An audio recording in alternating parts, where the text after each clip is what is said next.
I was at the British Grand Prix a couple of years ago, and I think it was Lewis Williamson's first win actually in 2011, and it was a British 1-2-3, I seem to remember. I think Dean Smith was on the podium as well. Anyway, and that was sort of 8:30 in the morning, I think, local time. So that's a factor in terms of what track condition you're working with, isn't it? Absolutely, it makes a big difference, certainly in track temperature. And you can see the rubber going just slightly off the racing line there, and it just shows the Pirellis that are degrading now, and it'll be interesting to see. I mean, we just see Carlos Sainz coming up to the back of his teammate again, Danny Kvyat. It seems that race between those two is ebbing and flowing. One lap Carlos can catch him and then he'll get too close, or I don't know if they've already had a scrap.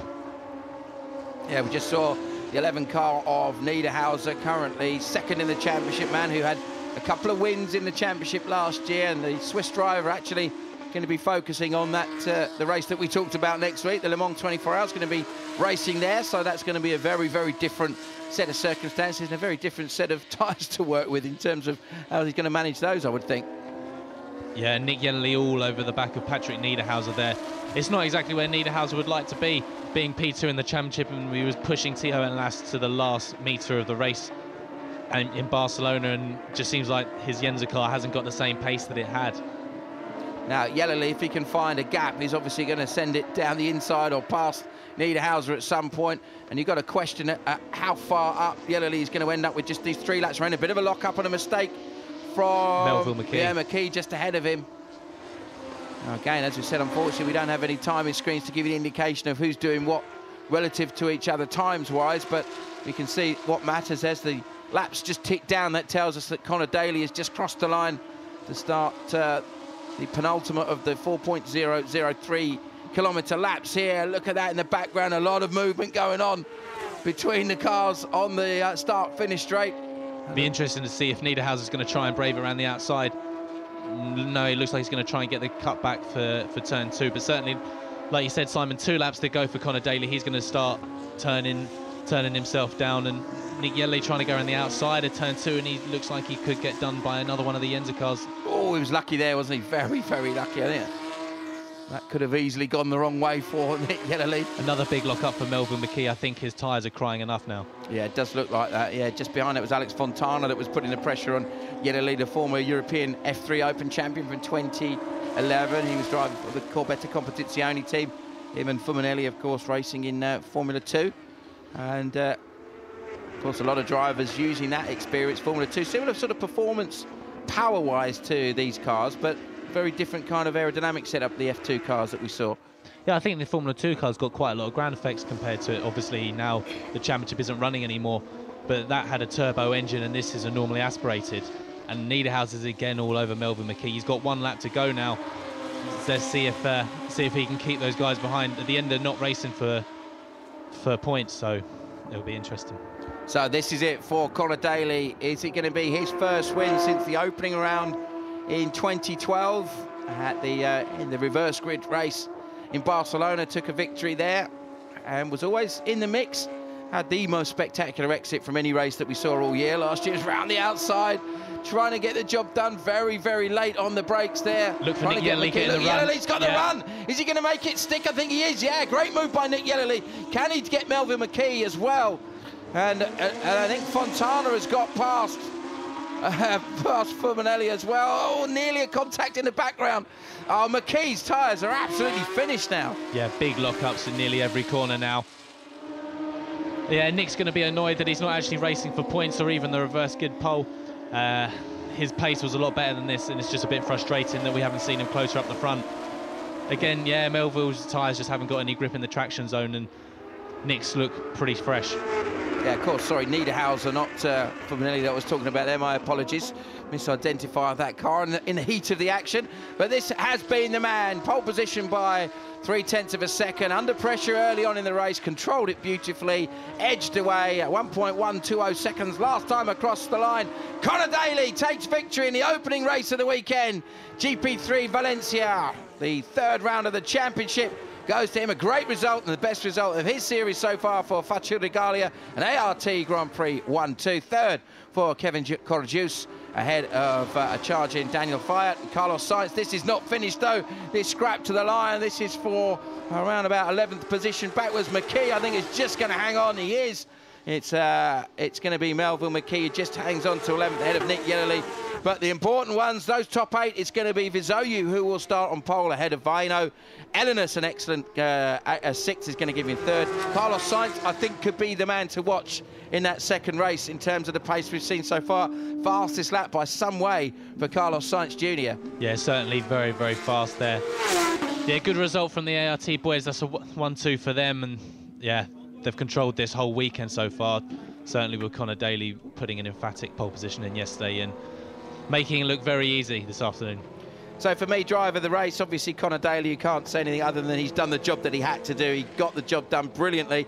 Excellent start, under pressure under the first part of the race from Regalia. Controlled it, controlled his tyres, was still doing some solid lap times, and about as professional a driver as you could expect to see from the 21-year-old American. But also Sainz, great drive from him, up to 5th with fastest lap, looking very strong. Elinus doing the job he needed to do, keeping the car in one place. Zamparelli, a strong result, but Vizoyu doing well to get past. And of course, the man on a mission in terms of overtakes was that man Yellerly from the back of the grid up to 12th, overtaking half the grid. That is an impressive drive on a very difficult circuit. Yeah, Zamparelli is going to be very annoyed that he lost that 8th position to Vizoyu. It's massive for them, certainly points-wise. It's going to hurt him later on today. I think, yeah, it's going to be interesting to see what Vizoyu can do.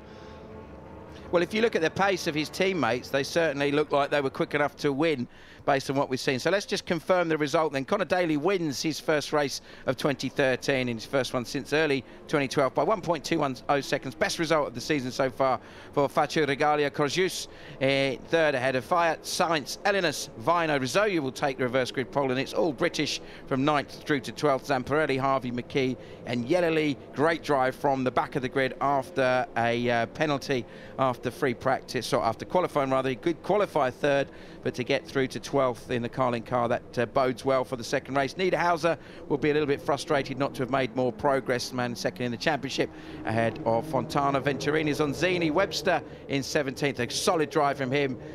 Lewis Williamson, another man who had a penalty, came through and made a little bit of progress there ahead of Ryan Cullen. Patrick Kajala we saw had a drive through, and then retirements for Sir Silva. Gomez, who I think was the car that we saw off on the exit of turn 4. Fong and of course Formanelli colliding early on. Liechtenstein didn't get off the grid, and Carmen Jorda was the car that we saw spin early on the exit of the final corner. So some interesting stuff, Alex, and thoughts about race 2. What do you think we're going to see? I hope we're going to see a really good race. With the pace that Connor Daly had, it'll be interesting to see if he can come on through. But I think the big movers are going to be Elinus and Sainz. Certainly from Elinus, he needs to put in some big points in this second race, because Connor Daly has caught him up quite a lot. So this is going to need to be a big race for him. It is indeed. So we'll watch with interest to see what either of those guys can do. But Daly, I mean, he looked solid in free practice, but he was doing exactly that, a solid job. They're obviously working through a program.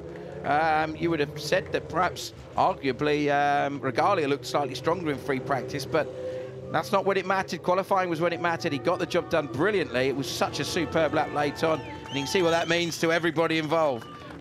Yeah, very happy team. There's no nicer feeling, to be fair.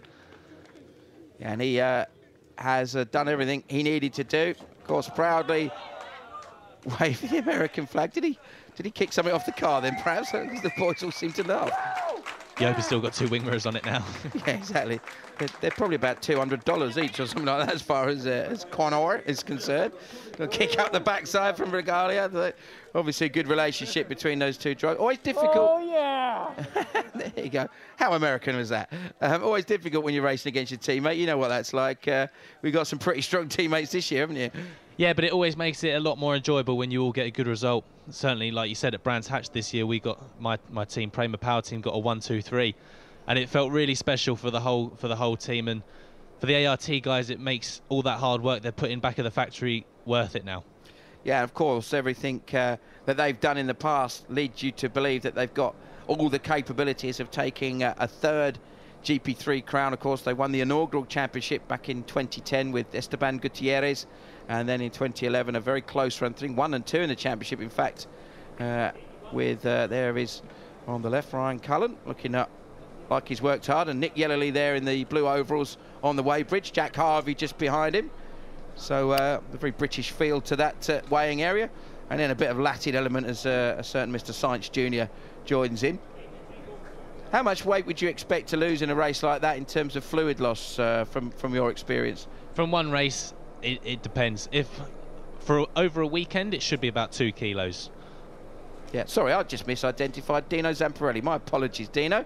And I know Dino very well as well, so I've commentated on his racing in Ginetta Junior, amongst other things, so many apologies. Not only have I called you Daniel Zampieri instead of Dino Zamparelli, so I apologise for that profusely. I must make it up to you. Of course, the son of Mike Zamparelli, the former powerboat superstar. This is a quick recap of who our top 3 was. Look at the tyre wear, you can see from there. Third place was for Karainen and for Kevin Karagius, so the man that came into this race a little bit further down in the championship perhaps than he would have liked to have been, but has done a pretty good job. Faccio Regalia coming into this one in 17th in the championship. It's going to be a big jump forward, and from 4th in the championship, Connor Daly will have moved up significantly. I'm pretty sure he will be ahead of both Vino and Niederhauser, will be at least 2nd, but how close is he to Theo Elenis? My maths aren't quite good enough at this stage.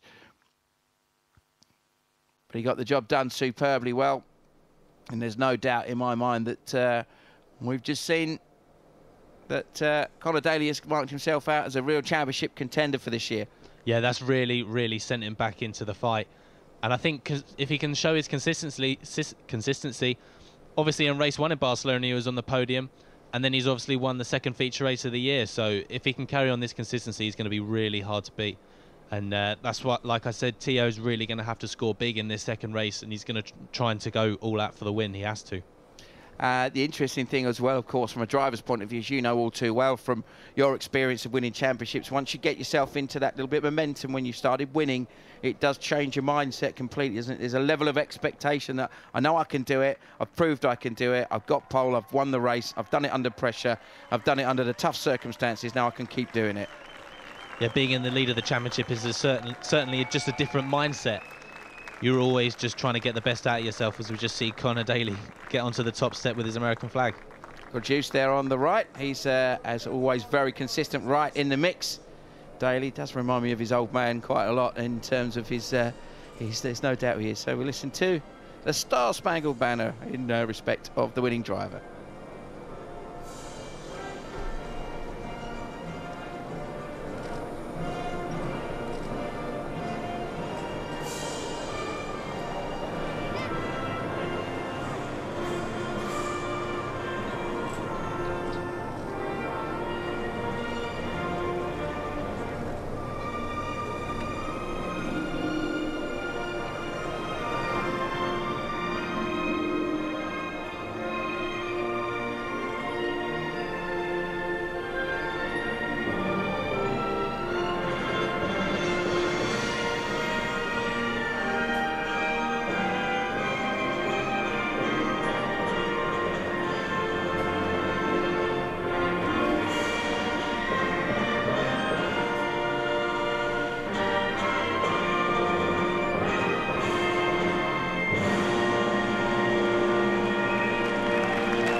That was about look at that, he loves it. At the end of the day, as a racing driver, you know, winning's what it's all about. And Michael Schumacher, a man no stranger to winning Grand Prix, he famously once said, enjoy the wins, because you do more losing than you do winning in motorsport. And if he said that, then it must be true of everyone. Yeah, you certainly lose a lot more than you win, but it's the winning that makes it all worth it. Yeah, and I think this young man has really stepped it up. You know, there's coming from the racing series that he did last year, he did a very diverse program, European F3 Open, and then also Auto GP, a little bit of GP3, and coming from the sort of background that he's had, that was perhaps, although those are good quality championships, this is a slightly different level. So to have shown that he can fight for wins, will kind of give him the confidence to maybe be out there and really genuinely be in that position to challenge for pole and get wins later in the year. Yeah, Regalia seems like he's really stepped it up as we see them spraying the champagne and enjoying the moment. But yeah, he's come to the ART Grand Prix team, and they're notorious for turning drivers into winners.